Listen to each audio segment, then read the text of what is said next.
The first one on the list is Swiftkey. It was one of my favorite keyboards for Android and has quickly become my favorite keyboard on iOS 8. Swiftkey essentially learns a lot from your writing style and terminology and integrates this with the best predictive text on any keyboard.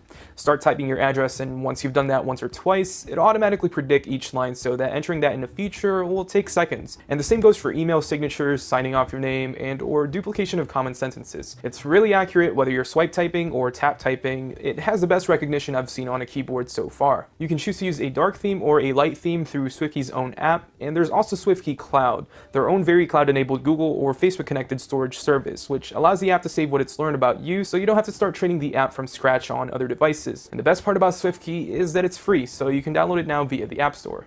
The next one on the list is Minuum. It's another Android keyboard that was quick to launch for iOS as soon as the door was open. Minuum's goal is to keep your keyboard as small and unobtrusive as possible, and keep your screen as open and clear so you can see what you're reading or the fields you're typing in. You can blow the keyboard up to standard size and use it that way, which is probably the easiest for everybody, but the two-line super minimal version is what makes this keyboard unique. It pretty much takes up next to no space at the bottom of your screen, and I have a 6 Plus, so I don't really need a minimalistic keyboard, but if you have a device that's not an iPad or a 6 Plus, I'd give the minimalistic design a try. It does take a little bit of time getting used to, but once you're familiar with it, it's pretty fast and easy to use. Its predictive text engine is good enough to correct any errors, and like other keyboards, it learns from you as you type and gives you a custom dictionary you can add words to, which is kind of cool. There are also power gestures, so you can swipe up to bring the full keyboard and swipe down for the minimal view, swipe left to delete the previous word, and swipe right to add a space. Minuum is available via the App Store for $2, and I know that seems pretty steep for a third-party keyboard, but if you're looking for something minimalistic, I'd give Minuum a try.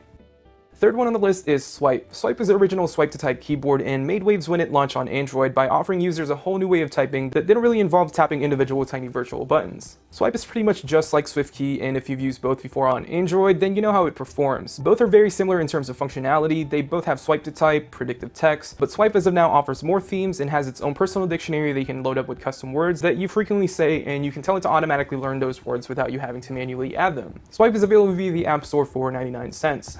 Let's take a quick break from this video and thank our friends over at LG.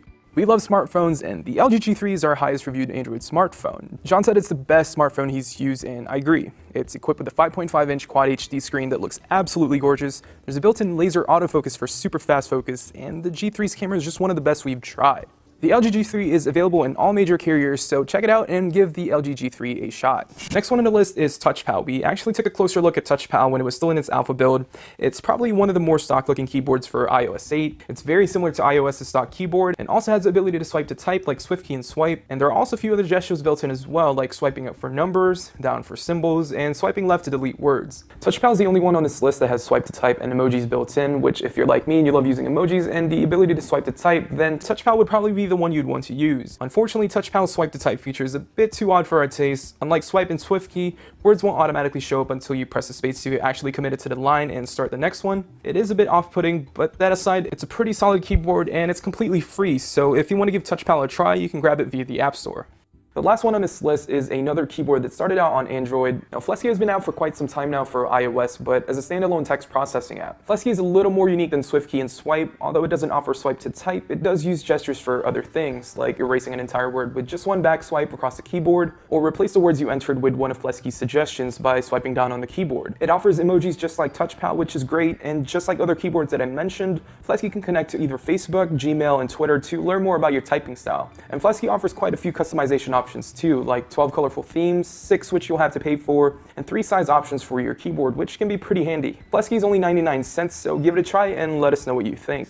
Anyways, that's it for this video, guys. If you guys have any suggestions on which keyboards we should try out next, just let us know in the comments down below. And as always, I'm Mark Linseggen from Techno Buffalo. I'll see you guys in the next video. Thank you guys so much for watching this video, and if you guys like what you watch, make sure to hit that subscribe button down below.